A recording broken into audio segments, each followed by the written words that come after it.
Good evening and welcome to the March 5th, 2019 Dayton City Council meeting. Roll call, please. Mayor Baker? Here. Member Bolter? Here. Member Neary? Here. Member Basler? Here. Member Fournette? Here. Member Burns? Here. Member Land? Here. City Administrator Giffen? Here. City Attorney Ash? Here. Full house, fantastic. If we could all rise for a silent prayer and pledge of allegiance, please.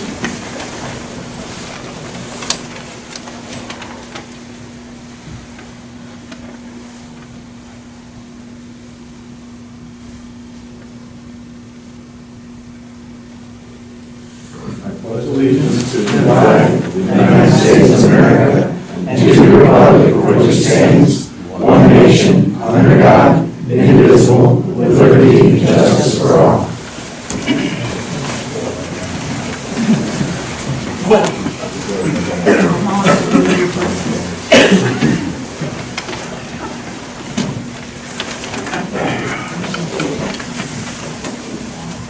Pretty special night. For our first act of business, we get to recognize a longtime Dayton, Kentucky resident, Miss Betty Lightfoot, and her long life here in Dayton and her service to our city. So I'd like to notice that by proclamation, to all to whom these presents shall come, whereas on February 22nd, 2019, Elizabeth Lightfoot, a former resident and a regular member of the First Baptist Church of Dayton, Kentucky, celebrated her 104th birthday. Wow. Awesome. Wait, come here up here, Ben. What? Go up, Mom. Give me your purse. Chair? Yeah. Thank you, sir.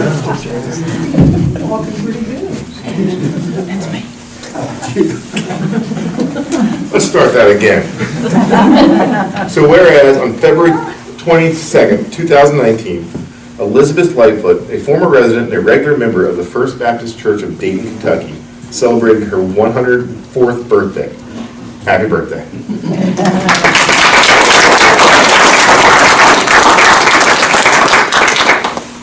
And whereas Elizabeth Lightfoot was born in Hungary, when her parents, who were visiting there for relatives, were forced to remain in Hungary due to the start of the World War I.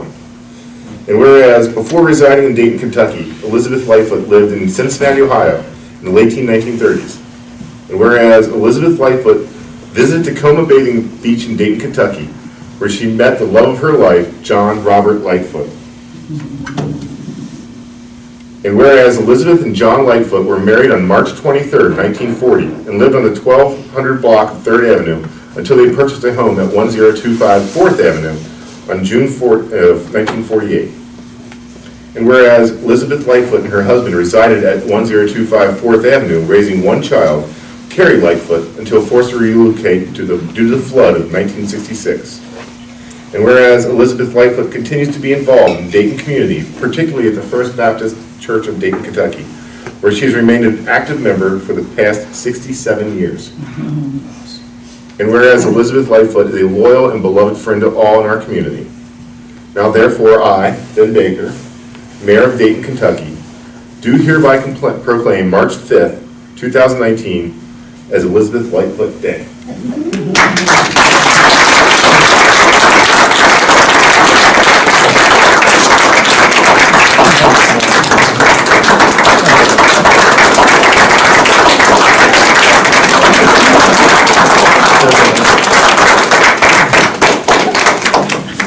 Probably going back this way unless you want to say something.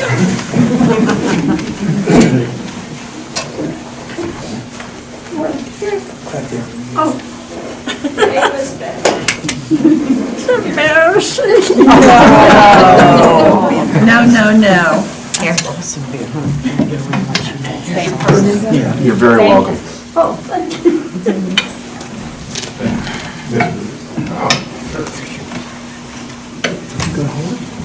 And here's a little pin from the city.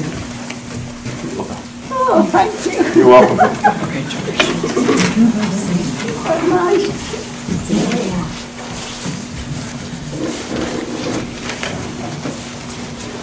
City of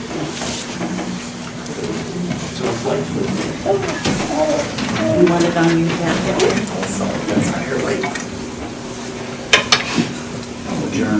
Now is the portion of the meeting where we open up the podium for the audience participation. So if you'd like to address City Council, please stand at the podium, state your name, address, and address council.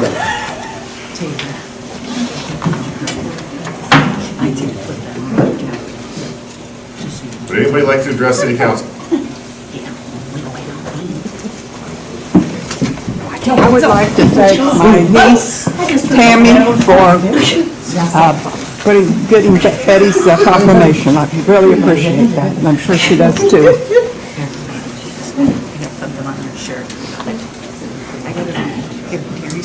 One last time, anybody want to address City Council? If not, we are going to go into an audit. That's fun, right? All right, ladies and gentlemen, I'd like to introduce you John Chamberlain from Van Gorder, Walker and Company. He's our city auditor. Thank you very much, Mayor. I appreciate it. It's always fun when I get to follow cute kids, puppies, police heroes, and now 104-year-old people. I'm never going to live up to that. My name is John Chamberlain. I'm a CPA and partner at Van Gorder, Walker and Company in Erlanger, and we're a firm that specializes in audit and accounting and of governmental entities. And I appreciate the opportunity to do the audit work for the city of Dayton this year. And I do want to remind you this report is in March, basically, because you have a joint venture with the city of Bellevue, and we can't finish your financial statements until their financial statements are done. So that's why this happens in March, not earlier in the year. You should have three things in front of you from me. There's a copy of the audit report itself, there's a slide presentation, and then a letter to governance. And I'll start with the slide presentation. I do want to start off by thanking Michael and Donna and their staff and for putting up with us when we're at the audit. We're kind of annoying, and we're there for multiple days and ask for a lot of things, and we do appreciate how good your folks are to us. The second slide there is the audit opinion, and that's that your financial statements are presented fairly in all material respects. So that's what we call an unmodified opinion, meaning no modifications are required to the opinion for it to be a clean opinion. And that's the highest opinion that we give. The next slide addresses internal control and compliance. Part of every audit, we do a review of your internal controls and look at things like segregation of duties, who brings revenue in, who signs revenue out, that type of thing, disbursements out, that type of thing. And then we opine on that, and we found that the city has no significant deficiencies or material weaknesses that were required to report, so that's good. You have enough people in place to do all those duties and segregate those duties. We also, as a part of every Yellow Book audit, look at compliance with KRS, city ordinances required for cities, as well as compliance with any bond or loan agreements or anything like that. And we had no issues in the non-compliance report as well. The next slide addresses the governance letter, and I'm not going to go through that letter. Let you read that on your own time. That will take all the fun away. But three major things that I do want to point out really from that letter, and that is one major item that happened this year was the addition of what we call the OPEB, unfunded OPEB liability. I don't know if you remember a couple of years ago, we added the pension liability to your financial statements. It was a big number, about $2.5 million. We added that as a liability to your net position, and that was your representative portion of your pension liability. And so whenever you pay your pension for a non-hazardous employee, it's 19-point-something%. About 14% of that goes to pension, and about 4 and change goes to what's called the other post-employment benefits, health benefits. And so we've had the pension part on your financial statements the last couple of years. This year the other shoe drops, and we get put on the OPEB liability. That's at the end of the year, that was about $993,000. So it's a significant number. It's right at about a third of the other number. We did make 3 unplanned adjustments to net position. We adjusted for some land values to add and added some purchases of land. We recognized the donation of land, and then we adjusted the net investment, or really the net loss, in the fire department of Bellevue Dayton. You know, that's a joint venture that you have. We just take their net position divided by 2, back out the loan that you're already carrying in there, and so that was a significant adjustment of about $500,000 to about a negative $900,000 in that position. We did make one management comment, and I provided that to the mayor and to Michael, just on the waste building. The next slide is cash capital assets and the investment in the fire department of Bellevue. You see there your cash position and your capital assets have been level over the last few years. The cash dropped just slightly this year. The rule of thumb is to have about 3 months of cash or 1 quarter's worth of cash on hand of your operating expenses in cash on hand.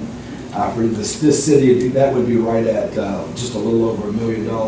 You've got about 3.3 or 3.1, so you've got roughly 9 months of cash on hand for your operating expenses. That's a very good cash position. Again, just slightly below last year. Capital assets are similar, growing slightly, being backed off by depreciation, but keeping level over the last 4 years. And then the investment in joint venture took a significant drop this year. Remember, they're a member of SERS as well, so they added their overhead for the hazardous duty, which makes theirs even larger. And so we added a significant drop to that. The next slide is just a debt comparison for the entire city. The yellow is the current fund liabilities, up slightly this year, a little more than normal. The red is the long-term debt. That's where you're holding the fire truck loan for the fire department. And you see there's just a normal payment on that. That's at $342 to $282. That's your normal payment on that fire truck loan. And then the $2 million to $3.7 million jump is your jump in the net pension liability and the OPEB liability, summed up, $3.7 million. Can I interrupt to Absolutely. ask why you're talking almost 100% increase in the pension liability? I know there's been changes in Frankfurt, but is that all because of the changes in Frankfurt? The changes in Frankfurt, I really can't speak to what affected, the SERS system. Remember that most of the things that are happening in Frankfurt are affecting KERS and KTRS, so the state employees and the teachers. The SERS is a totally separate system, although not completely. It's managed very similarly, but it's not funded by the state. So the state contributes no funds to SERS, and it's not required to. The cities and county governments, everybody that's an employee of the city governments, county governments, they've contributed 100% to SERS just like they're supposed to, and it's still underfunded. It's still funded at 55%, we'll say that in a moment, somewhere around the 55% range. So why is that like that? Market performance, some adjustments. They had some some actuarial evaluation from a couple of years ago that were a little bit pie in the sky. You know, they had a 7.5% growth rate of the funds. I don't think anybody's getting that on a regular basis. They also had a 4% growth rate of your employment. So in other words, every year over year over year, you grow 4% either through payroll or adding staff, and that's not happening anywhere really either. So I think they had some pie in the sky when they backed those numbers back down to smaller numbers that made that unfunded liability higher. You said almost doubles, quite a shock. Absolutely. Well, almost double. Remember, 900,000 of it is the OPEB. So it's not. Is the OPEB new? That's new. That wasn't on your financials last year. Yeah, that's the difference. That's 900,000. Gotcha. Thank you. Yes, sir. Sorry, Thank maybe you for that explanation. I should have said that first. The next slide is revenues versus expenditures. For all your governmental funds, in 2018, you had a loss of about $165,000 compared to about $133,000 gain in 2017. Most of this loss was accumulated savings in a couple of programs. You had the money in the bank, basically, and you were spending on urban renewal and some capital outlay, probably $300, almost $400,000 of some items that you're spending that you had money in the bank to spend for that. So really don't see anything about that. Even though the revenue looks like it decreased, it really didn't. Last year it included a $500,000 borrowing from the fire truck. And so that, in governmental accounting, that looks like a revenue. And so that actually bumped up last year's revenue kind of a lot. Expenditures increased only about 2.4% this year, so good lid on expenditures. Revenues by source is the next slide. Total revenues across your governmental funds right at $4 million. Property tax about $1.6 million, $1.3 million for licenses and permits. That's your occupational license, payroll taxes. Charges for services about $430,000, and then intergovernmental $397,000. The next slide is expenditures by department for all your governmental funds. Total expenditures of $4.1 million. Police right at $1.1 million, almost $1.2.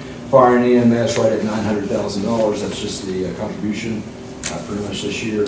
Professional services $448,000. General government $445,000. And capital outlay almost $300,000 and $259,000 for public works. Waste collection about $225,000. These next couple of slides, I won't go through these, but they're just, they show a year over year for the last 5 years for some of your larger expenditures and show the increase or decrease. Gives you a good indication kind of where you've been, where you're going. I thought they're kind of interesting. Taking a look at it. The financial statements themselves, I'm going to be as brief as possible here. Page 2 and 3 is 2 pages of accounting legalese to say an unmodified opinion. Page 4 through 8 is the management's discussion and analysis. And this is where I normally stop my foot for the class to listen up, because this is the one thing I do want you to read. It's about 5 pages long, and it's a lot of good information. It's comparative with last year, and it's a good executive summary of your financial statements. So really, if you don't do anything else, read the management's discussion and analysis. I always point out that it is your fiduciary responsibility to understand the financial statements of your city. It's your accountant's fiduciary responsibility. So that's a good step to learning a little bit about your financials. Page 9 is the statement of net position. This is what we call a government-wide statement of net position, because it includes long-term capital assets and long-term debt. And you see there are current assets of $4.1 million. That's mainly cash and receivables. Capital assets of $3.3 million. The deferred outflows and the deferred inflows are both actuarial numbers related to the pension. They really kind of sum into those pension numbers. I wouldn't fret on those numbers too much. The current liabilities of $254,000. Again, that's slightly above last year's amount. The non-current liabilities, the $282,000 is the long-term portion of the fire truck. The $939,000 liability is the loss, or the loss value of the investment in the joint venture with the fire department. And the $3.7 million is the net unfunded pension and OPEB liabilities. So take your assets minus your liabilities, that's your net position of roughly $3.3 million. About $3 million of that's invested in capital assets. I'm going to skip page 10 and go to page 11. Page 11 is the balance sheet, and this is by fund.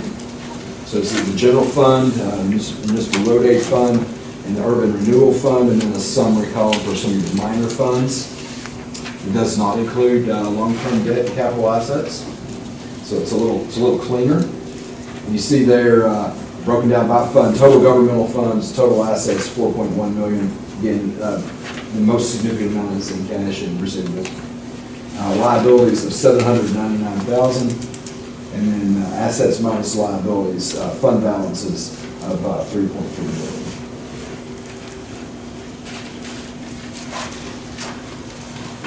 Page 13 is the statement of revenues, expenditures, and changes in fund balance. This is the income statement for the city by fund. And you see there revenues and expenses for each of the major funds. The minor funds summed in the fourth column and totaled in the fifth column. About 2/3 of the way down, excess of revenues over expenditures. You see there $165,000 in total. Other sources, transfers in, transfers out, so about $163,000 net loss. It was a prior period adjustment. Rhonda from London made that prior period adjustment, and that was a few things that probably should have been caught somewhere in last year, something she found, and she made just a small adjustment there.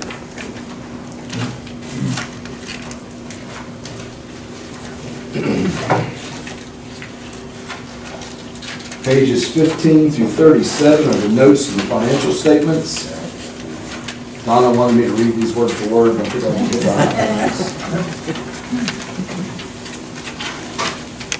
The top of page 21, note D, there's a summary note on the investment in the joint venture with the fire department. So hopefully I'll answer any question you have about that. There's also a capital assets and depreciation table. Shows you what assets you have, how much in each category, depreciation and such. Gives you a good example of the lives of your assets. Note F on page 22 is the capital lease payable for that fire truck. You see what's due in the next few years. Starting on page 23 and droning on for about the next 13 pages is a note on the pension and OPEB liabilities. Something relatively new on the bottom of page 35, note M, is a new required disclosure. I think it was new last year. Required disclosure on tax abatements, and so the city provides tax abatements for any reason that has to be disclosed in the financial statements, and so there's two tax abatements to disclose.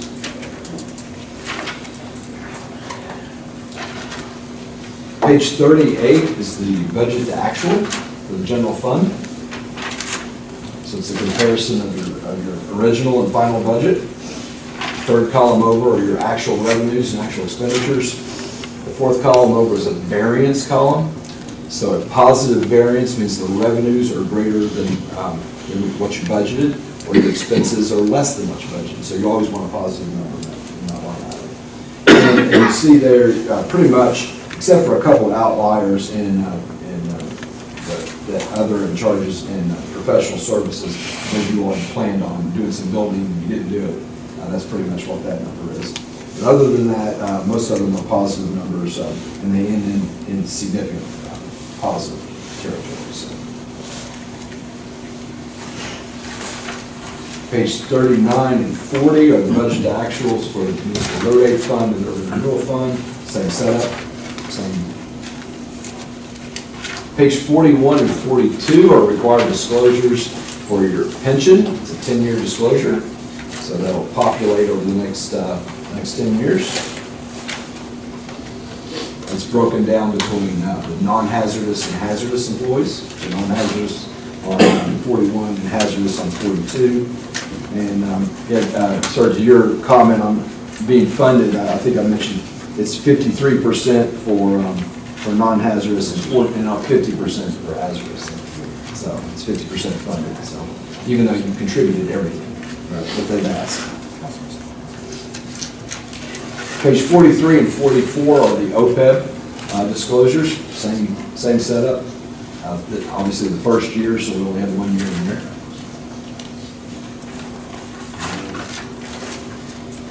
Page 45 and 46 are the combining statements for your minor funds, and these all flow through to the balance sheet and the income statement that we saw earlier. These are your small funds, your park board, park tax, and your new tax incentive financing. And then page 47, 48, 49 are budget to actuals for those minor funds. Just good supplementary. Page 50 and 51 is the required report on internal control and compliance. And I mentioned that earlier, no significant deficiencies in internal control to report, no material weaknesses, and then no issues with compliance to report as well. Good, clean report. Any questions, anything I can answer or try to answer? John, could you maybe touch on, just for some of the new council members, kind of the theory behind the cadet pension liability, and while it sounds scary, it may not be as such. Can you kind of explain that? Yeah, it's, first of all, it's pretty important to remember that it's I'm going to call it an actuarial number. It's a number, and so there's not hard dollars behind it. But to be 100% funded, the actuary says, well, if we want this fund to be appropriately funded, I don't know if that's 100%, I think it's 80% is the number that they strive for. But to be completely funded, you'd need this much. The fund would need to be this big. And so so they just simply say, well, here's how big you would need it to be, and here's how and here's how big it is now, based on the market value of the fund. And then they take that amount, which, let's use CSRS non-hazardous because I know off the top of my head, it's like $4.4 billion in the state, unfunded, okay?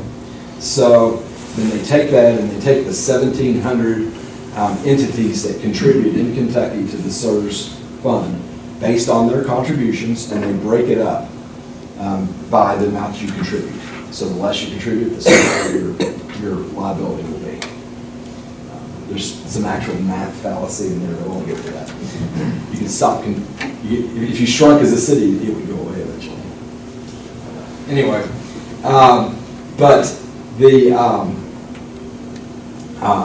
so that, they give you that pension liability then, and that OPEB's set up the same way, the pension and OPEB liability. And then we're required to put your portion, your representative portion, based on the amount that you contribute on your financial statements. You can't write a check for it. If you had the money, if you had $3 million laying around, you didn't know what to do with, you can't write a check for it. So the only way really that's going to go away is if it becomes, they're going to really claw it back through higher pension rates. So they're going to ask you to contribute more. And they've kept the pension rates, and this I'm editorializing a bit here, they've kept the pension rates artificially low over the last few years, or 20 years, whatever it's been, by having some sunshine and rosy actuarial numbers, your growth rates and all that. And those things never came about, those rates never came about. The funds lost a lot of money in some bad investments, so the market didn't do what they wanted it to do. And so the combination of those things, it took a huge hit. And it's really, it's a lot of moving parts. It's not one person or one thing, it's a lot of moving parts. But when that fund took a significant hit and decreased dramatically, now they have to try to claw it back. Well, they can't get it all back at once, and so they'll raise your rates incrementally year after year after year, and you'll start to see your rates raising. And that's probably, as a city, it really should be probably one of your number one budget considerations is what your service rates are going to be. Not only this year, they're not coming up for 1920, but 2021, 2022, because as those rates increase, the police department, I'm picking on the police department. Trust me, Chief, I'm not picking. You'll pull over if you do. Yeah, that's what I'm but like the police department becomes really expensive because their rate is about double what the hazardous, non-hazardous rate is, and those as they're getting up closer to 40, 45, even 50%, that becomes a significant budget item. Are they still capped at 12% per year at this point? I don't know. Yeah, I think that's what they did with that last bill in the legislature. I'm not really up on that. So the statute still says cap at 12% a year, but like any other statute, is subject to change. Yeah. See, I thought they originally were going to increase it by 18% this year. So I don't know, but I haven't heard what the legislature is doing. The numbers I gave there, yeah, but there's still, for the servers, there's a cap in statute. I've got the rate for 12. It's 12, I think. Well, the rate going is 35.34% was for fiscal year 2019, and starting July 1 of 2019, it goes to 39.58 for hazardous. It's so 12% increase. 12%, it's a cap of 12% increase. So, But what are you saying is some mismanagement on the budget people, now it's going to be thrown back on the cities and the counties to make up the difference? Yeah, and I'm gonna stop short of saying. I want that to be clarified. I wasn't in the room, but, Yes. and it's easy for me to stand here and opine about that, but, like any tough decision, but they made some mistakes. and Right. There's definitely that. Thank you. Council have any questions for Mr. Chamberlain? Thank you. Thank you for your report, sir. Thanks. I don't know if we want to go ahead and adopt this now. We want to wait for Okay, adopt this more. Shall be next month. Moving right along. And everyone had a chance to take a look at the minutes from the February 5th and also the February 19th meetings. Good to do them separate. We're going to do them separate, Tom? I was not here for the 19th. Oh, then we'll do them separate since member Gary wasn't here. So has everyone had a chance to take a look at the minutes from February 5th? I make a motion to approve February 5th. Motion made by member Lynn, Second. second by member Burns, all in favor? Aye. Guys have it. Has everyone had a chance to look at the minutes from the February 19th meeting? I'll make the same motion to approve it. Motion made by member Lynn, Second. second made by member Burns, all in favor? Aye. Any Abstain. One abstention, any noes? The ayes have it. Minutes pass.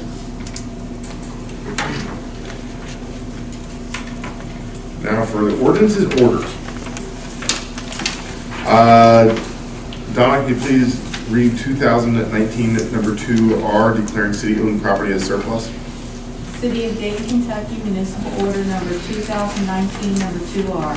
A municipal order declaring city-owned tangible property as surplus and authorizing the city administrator to sell or dispose of said tangible property. It is in the public interest for the city of Dayton to declare a surplus a 2008 Ford Interceptor, VIN number 2563. Fantastic. Now for a second reading, motion to approve, Mike. We need a Motion to and a approve. Make a motion to adopt municipal order number 219-2R. Second. Motion made by Mr. Burns, second made by member Volter. All in favor? Aye.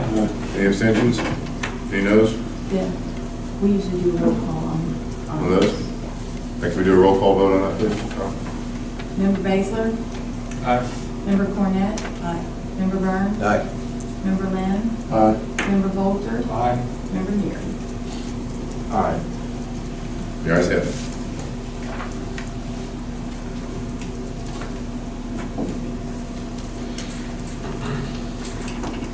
Now for the second reading of 2019 number 4, the amending chapter 154 by amending the definition related to drive-ins and drive-through establishments. Donna? City of Dayton, Kentucky, ordinance number 2019, number 4. An ordinance amending chapter 154 of the Dayton Code of Ordinances, commonly referred to as the City of Dayton zoning ordinance, by amending the definition related to drive-in and drive-through establishments, and further amending the permitted and conditional uses for the Central Business District, the CBD, and the Neighborhood Commercial District, the NCD zones. And that is the second reading. Second reading's been made. Can I have a motion to accept the amending of chapter 154 by 2019 number 4? So moved. Moved by member Volter. Second by member Cornett. Do we have any comments? Donna, can I get a roll call vote, please? Member Cornett? Aye. Member Burns? Aye. Member Lynn? Aye. Member Walter? Aye. Member Neary? Aye. Member Baser? Aye. Unanimous ayes have it.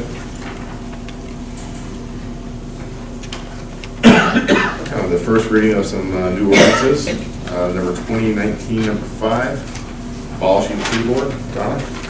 City of Dayton, Kentucky, ordinance number 2019, number 5, an ordinance abolishing Chapter 98 of the City of Dayton Code of Ordinances, which establishes a tree board to regulate trees within the city. First reading.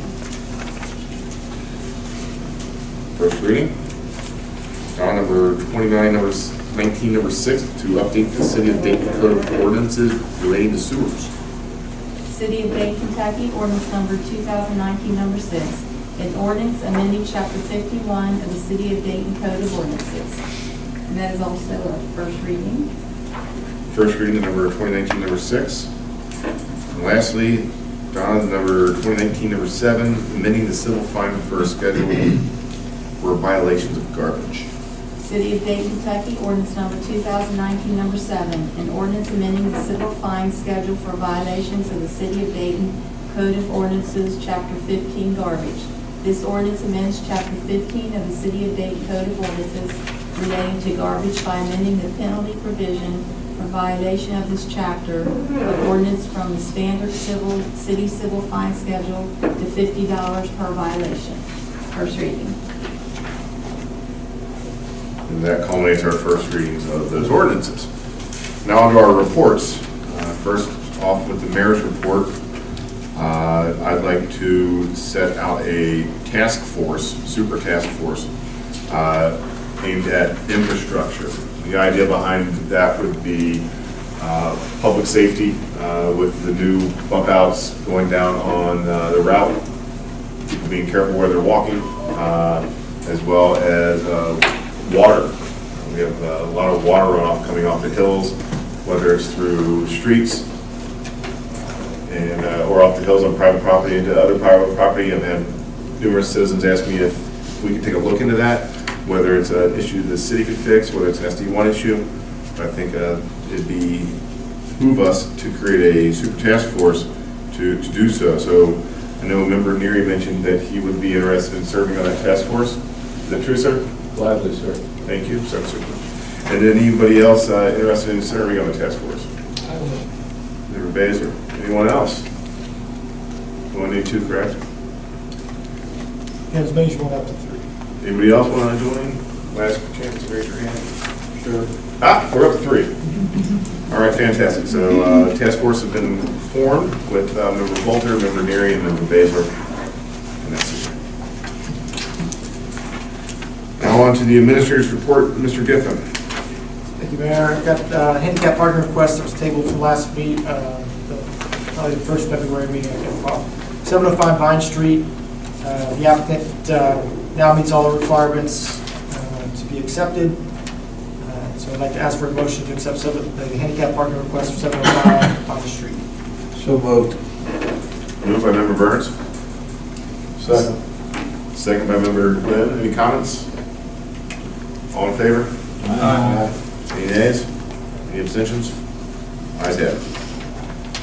Got the bids for previous 2 items that were surplused. There was a 1997 Chevy half-ton pickup and a 1995 Chevy Camaro. We had 1 bid from Route 8 Auto Sales for both of the vehicles. First bid for the Chevy half-ton was $401, and the bid for the 1995 Chevy Camaro was $526. See no reason for the city to hold on to these. So I'd like to ask for a motion to accept the Route 8 Auto Sales bid for the 2 vehicles. I'll make that motion. Motion made by Member Neary. Second. Well, I'm going to go, I'll give it to Denny. Whoever. All right, second by Denny. Any comments, any questions? Is there a timeline for getting that Camaro out of there? As quickly as possible. So there is no definitive timeline? No, I mean, I'll let them know that they've got the bid to come get them. What's the ordinance about as far as a car parked in the municipal lot? You're talking about to start to bark up a chalk and to monitor it until they can pick it It up. sounds like he's got 24 hours in my mind. Route 8 they purchased lots of property from us. I don't think all will probably get moved pretty quick. If it becomes an issue, All right. we'll take extreme measures. Becomes an issue, is that okay, They've Mr. already Mayor? called, they called on it right away. Did it? Well, it's a nice Camaro. Yeah, I like it. You okay with that, sir? Yeah. Fantastic. So, let's see, a motion was made, a second was made, all in favor of surplusing these vehicles? Any nays? Any abstentions? Ayes have it. And I'll just give you a quick update on the banking bids. We met with the finance group and kind of reviewed the 3 proposals that came in. I wanted to bring, we narrowed it down to 2. I wanted to bring that in, but there's just too much information to go over the last couple of weeks. We've been going back and forth with questions and providing information for some of the banks, so I'm going to push that until April. So just a quick update on that, and if anybody has any questions for me, that's all I have. Any questions for the administrator? Fantastic, thank you for your comments and report, sir. Now on to the city attorney's report, Mr. Tom Edge. Nothing to report, Mayor. Thank you very much, sir. Department heads report. Can we start off with Chief Atkins? Thank you, Mayor. You all have gotten a monthly report. I don't have a whole lot to add to it. We did have our first fire board meeting, and like I said in the report, Member Volter and Member Neri are the council members on the fire board, along with Mr. Newspickles, the citizen at large. We had a first meeting last week, 2 weeks ago. Very uneventful, very quick. I'm hoping that's how they go all year long. Not to cause too many problems with the fire board involved. Also, just to mention, we did lose one of our retired members last week. Lieutenant McHale, been served for 33 years between City of Bellevue and Deputy Meade, passed away, so we were part of his services to honor him.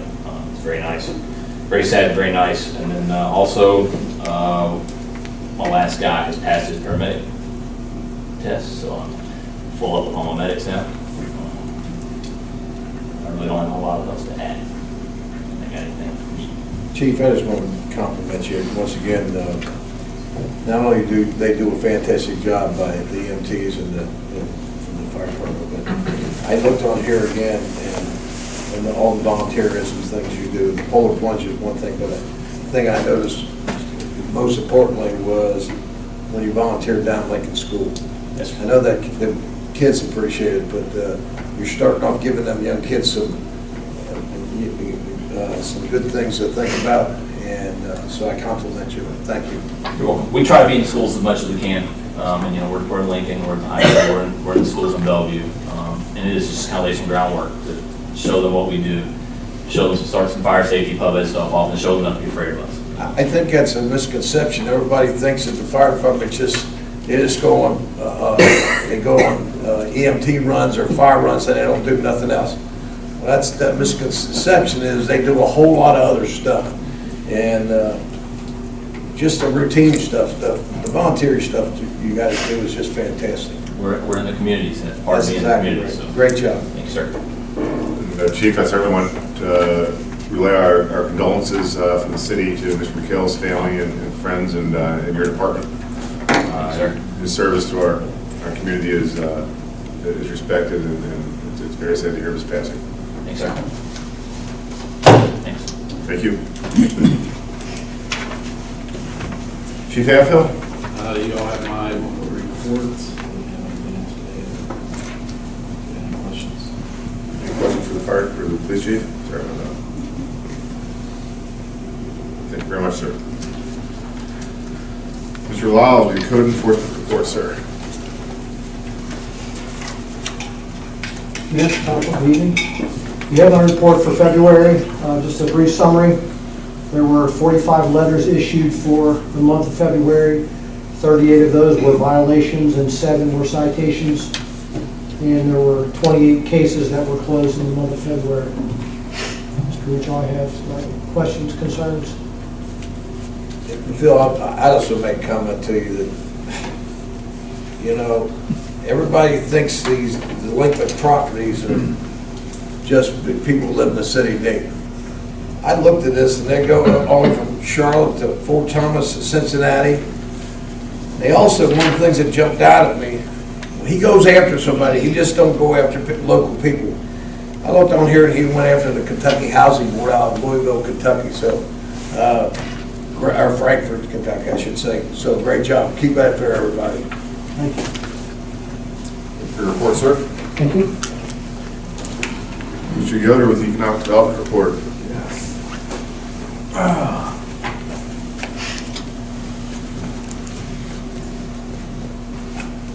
The first thing I want to talk about is Avenue Pharmacy. We're opening in their new building in the old Smitty's at 201 6th Avenue in the middle of the month. They'll be having a little open house and they're recutting there. Another new business or businesses change. Cheryl Gross has opened a new business, a new beauty shop where the former Split Edge used to be. New floor, the other day, new flooring, new paint, everything looks good. She doesn't have a name yet. She's still, I asked her which name, she says, I haven't gotten there yet. So another rehab I think we should really take a look at is 626th Avenue, Chris Mueller's building. We're really looking at it. We did a walkthrough there last week, wrapping things up. 2 really cool apartments. One is already rented and a great retail space that's still available. So those are the ones that are coming to fruition. We still have some other ones going on, 301, by Father's gas station, stuff like that. We had our Main Street meeting a week ago. We elected our new officers. Erin Fox is the chair. She owns Body of Art Tattoos. Jay Banks is the vice chair. He owns Native Brand. And Laura Stansbury is going, here you are, always here, kind of like secretary. So I think we had a really good meeting. One thing I want to talk about, we're thinking about doing, is a new project we're calling the Dayton Flea. You might know of City Flea over at Cincinnati, a little monthly flea market we could do in the parking lot of the 600 block. So we're just getting ready to pull that together and hope to launch it this summer, and just kind of a little fun excitement down that parking lot on a Saturday morning and afternoon. I'm going to start telling what's happened at the Board of Architecture review meetings. I didn't do that. I kind of came back and got me this month. But there was no month meeting in February, so we didn't have a meeting, so we didn't have anything to do. But we will have a meeting next Tuesday at 7 p.m. and we meet at Buck's Barbecue. So you can file for your COAs and have barbecue while we go work on it. Some updates on grants. TAP SRTS, that's the Streetscape and Dayton Pike project. Got a message today that our right-of-way plan, the next phase, is about to be approved. So we should hopefully hear back from that in the next week or so from the state. Land and Water Conservation Fund, that's a grant that's open and will be closed on May 30th. I'm working on a grant proposal for Sergeant Park to work on some things there. Also submitted a Connect NKY grant for a project we're calling Walk Dayton, setting up some walking trails throughout the city. Similar, other cities have done things similar with a group called Go Vibrant, a similar type thing with Dayton. So different type of walking and fitness trails, incorporating all the stuff that we already had in our current parks and also our streetscapes, so that's out there. Another one, just always these things out here. This one's kind of cool. There's a crumb rubber grant, which has normally been used for crumb rubber to use as mulch. Well, they're changing things and doing different things about it now. There's applying for a crumb rubber grant where they make park benches and picnic tables out of crumb rubber. They're really kind of cool. I talked to Rick about it. We're looking at getting some for Clark Street Park and also for Jamestown Park. So, I mean, they're really kind of cool looking little picnic tables. You will never have to paint them. Good for the environment. I've never seen one, but from the pictures and what I've read, they're pretty cool. So, but that's a 75. We get it 75% off, including shipping. So, it's like $150 for a picnic table. It is a really good deal. So that's what we're working on here. Sergeant Park, we're doing a lot of work on that the past couple of weeks. Went up there, probably 2 Fridays ago, and Had a good time walking in the mud up there with some members of CORA, which is a group called the Cincinnati Off-Road Alliance. They're kind of the mountain bike trail building people around here. They have agreements with the New Park and Fort Thomas in their trails. And I brought a group of them up there, and we traipsed through the park and showed them where what I'm going to call the old road used to be, maybe the old covert run. There's a wide trail, maybe a logging road or something that was still there, and it's still very visible. It's probably like 8 to 10 feet wide. It's a nice wide trail. Going through there, we walked off through the park, had been walking down a gully of a creek. Hey, work. Then I had to pull myself out of the creek. That was kind of embarrassing, but I held my own. Most of these guys were much younger than me.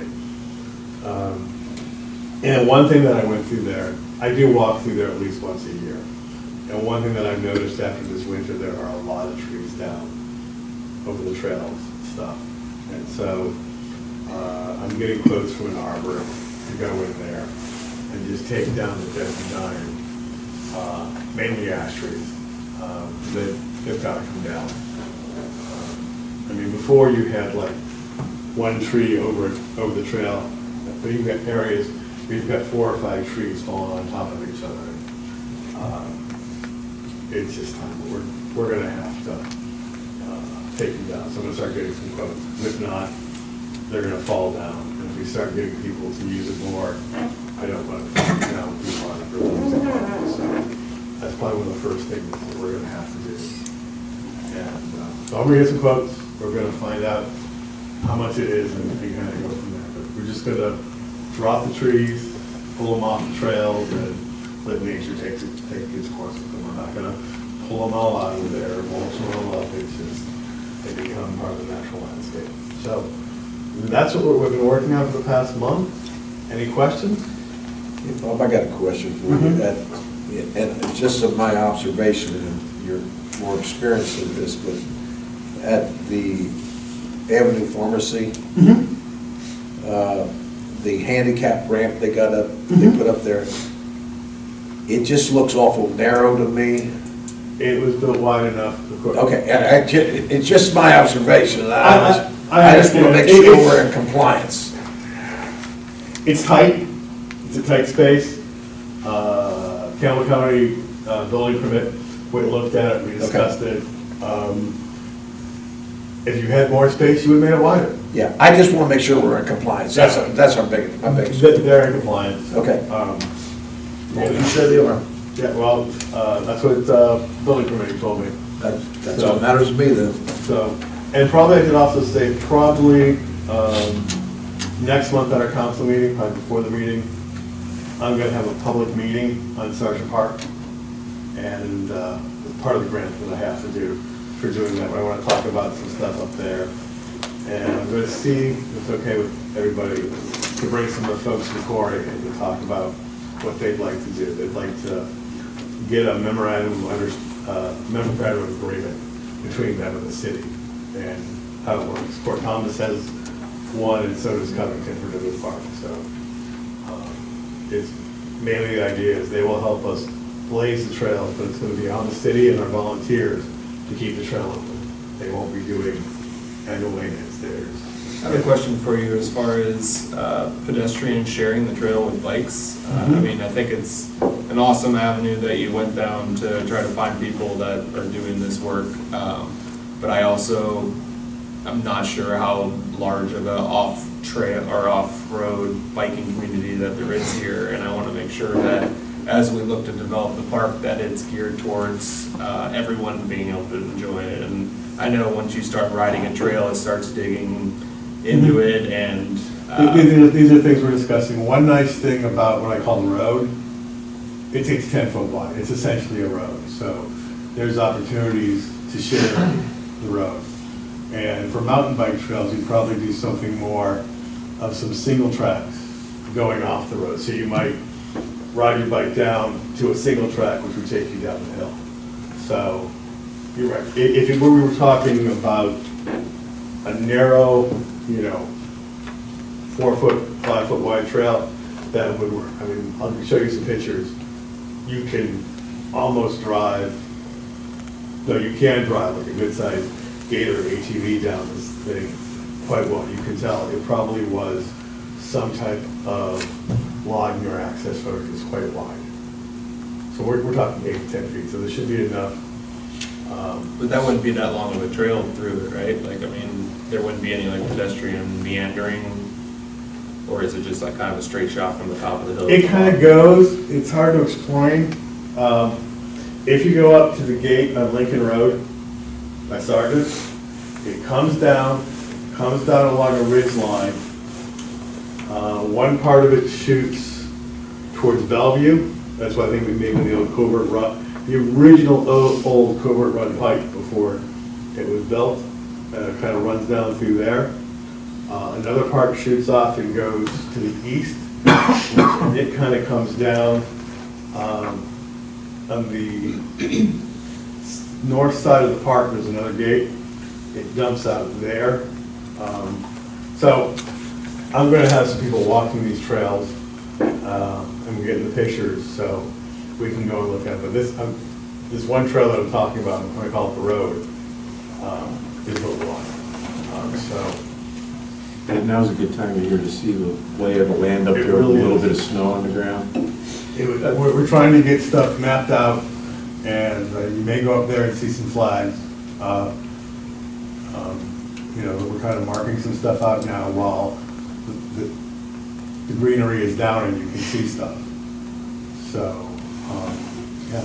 So, I think by next meeting I'll have some really good ideas for you, kind of mapping out how things are going. And, you know, we're going to get cleaned up, and there's already been some work and taking down some vines and stuff like that, so you can really see the trail. I'm going to probably tomorrow or Thursday, I'm going up with the arborist, so I'll be in with my hiking boots again. I just kind of walking up through there. So, but it's really, I think this road is, you get it open and look at it, it's really going to change things. You can, someday when I'm looking, Scott, I'll show you where you can even see this road through the topological maps. You can see all of a sudden it's steep, and then it goes flat, then it gets steep again. So it's actually, it's great that it's there, because that becomes the backbone which you can build everything off of, and it's already there. We don't really have to create it or move it. It's there from probably 100 years ago. So. And the park board is involved in these decisions? They will be. Yeah. Okay. We'll give them one. Right now, we're just walking around and planning, and so that's why we have some meetings. We'll, once we get all the pictures and some ideas put together. But these guys, I know them. They're the group of people who around here we want to have in there, and they're very excited, you know. Have you reached out to the Fort Thomas Conservancy group? There's a Fort Thomas trail group, yes. Conservancy group's a different group. There's different groups up there. But there's actually like a trail maintenance group up there, so I've got some of them involved. Since it borders Fort Thomas, and the park really will benefit some of the residents of Fort Thomas. It will benefit Fort Thomas, it will benefit Bellevue. We've got people on Cora from all those communities. You know, so yeah. Looking forward to it. We're very excited, because it's an opportunity for, it's something that I've thought is there needs to be, Fort Thomas has their trails, if we have Sargent Park, if Newport or Bellevue could develop something either new, we could actually create something, or if you were a mountain biker, you could come to northern Kentucky and along our hillsides have 4 trails in 4 or 5 cities to go to. So I've already, you know, I've talked to this with Meet NKY, and they're excited about the prospect, because when somebody comes here, it gives them an affordable, fun way to really enjoy stuff. So, all right. Anyone else? Thank you, Mr. Yoder.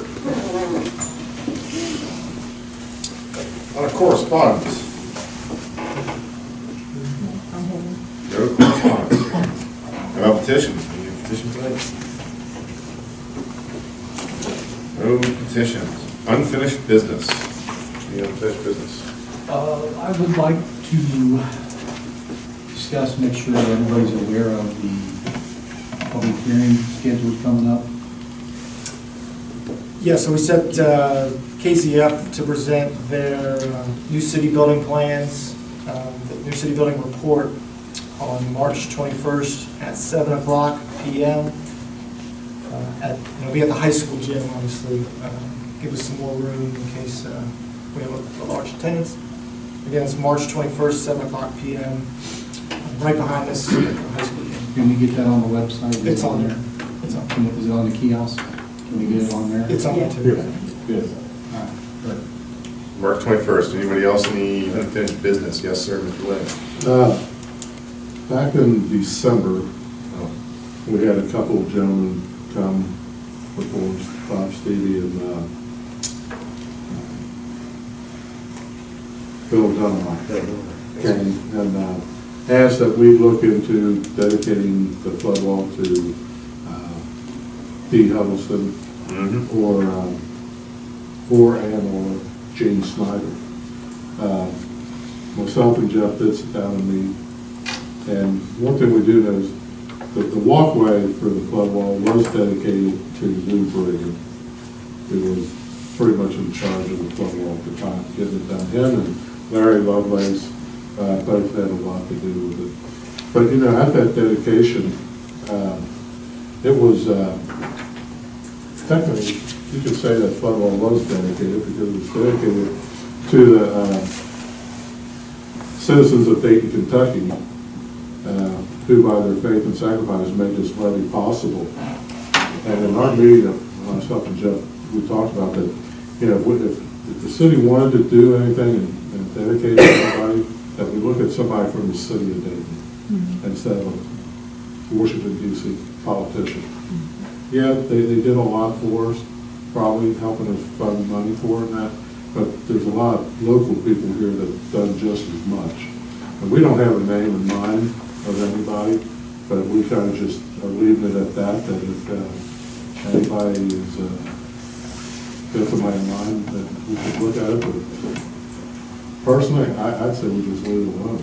That's my opinion. Yeah, I think we came to the same conclusion. I just wanted to thank Tammy for providing all the information and documents that had that information available to us. I want to thank you for that. Appreciate that.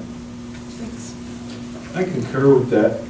The fact that it was dedicated to the people of Dayton, what you have to realize is for a generation, almost 30 years, this city was saddled with a really huge debt for that flood wall. Families gave up their homes down on 2nd and Front Street. But that debt, paying that off, I mean, we didn't have a decent police car, one decent police car for many years.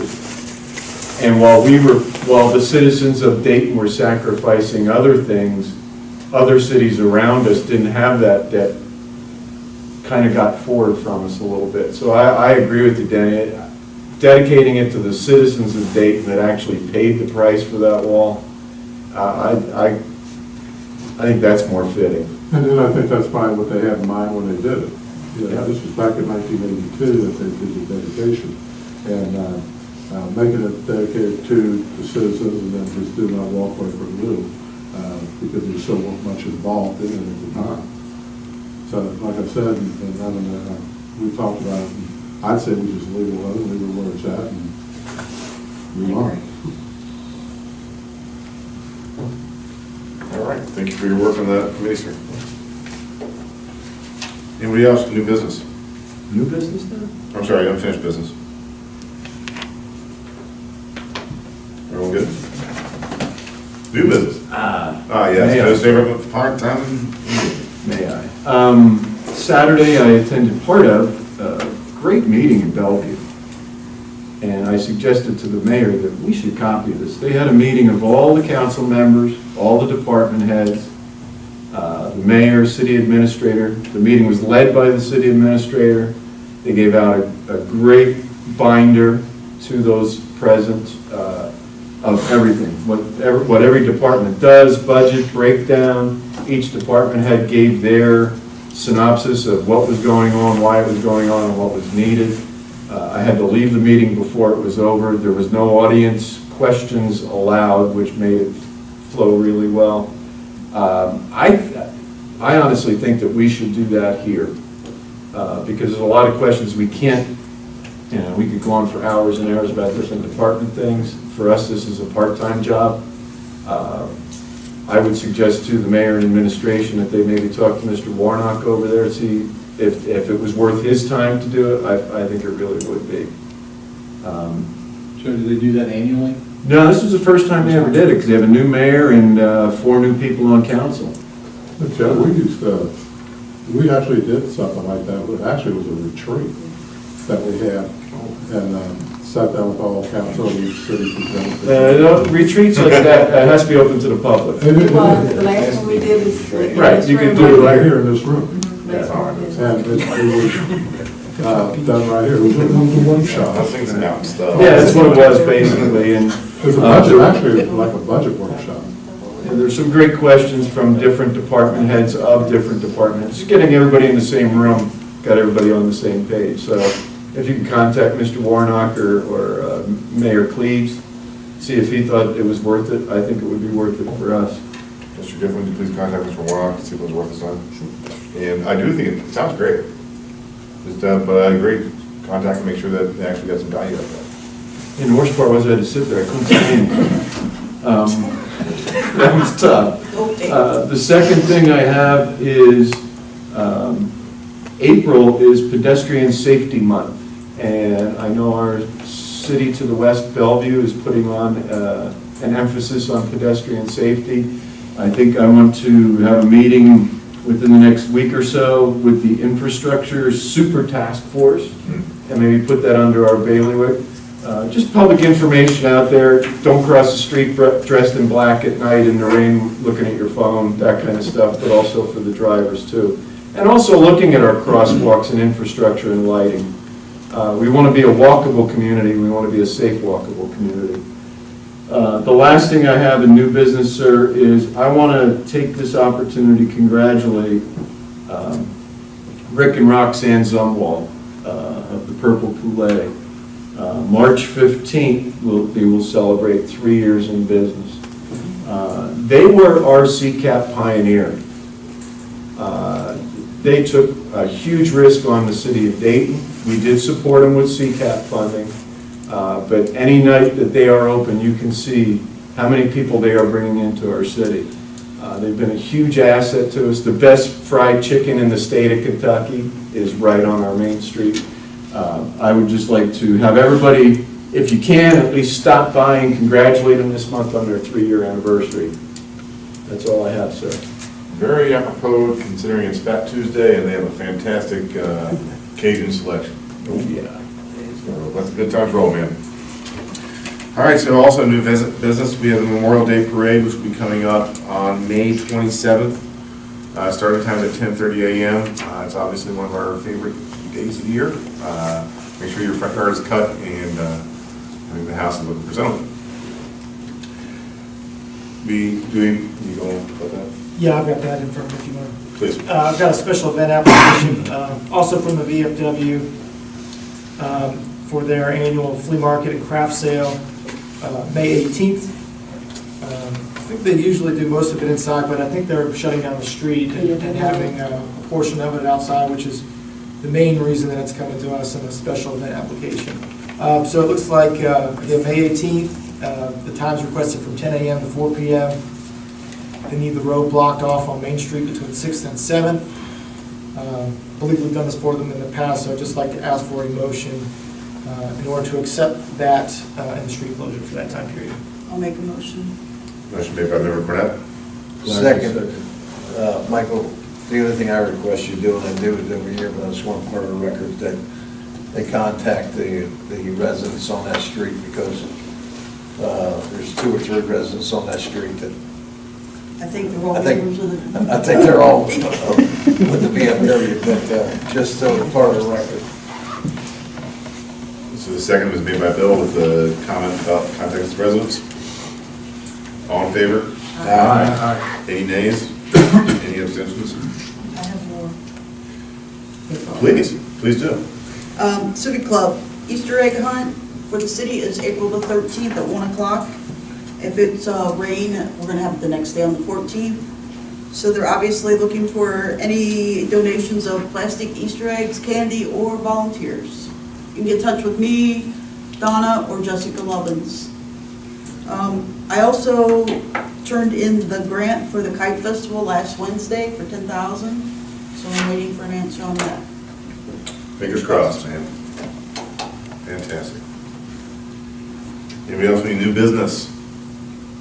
I do have one, and that is that this past weekend at the lodge, we had the first meeting of Community Garden for 2019. It was well attended. Some new folks showed up, good ideas. We're putting together some ground rules on that.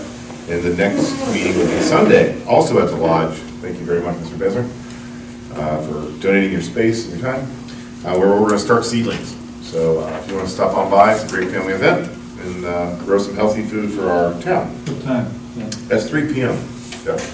Thank you. No problem, sir. That's all I have for news. Anybody else got any new news? Is there any reason for executive session? Yeah. No reason for executive session. The last thing on my menu here is for adjournment. Do I have a motion for adjournment? So moved. Moved by Mr. Walter, second by Ms. Cornett. All in favor? Have a great month, folks.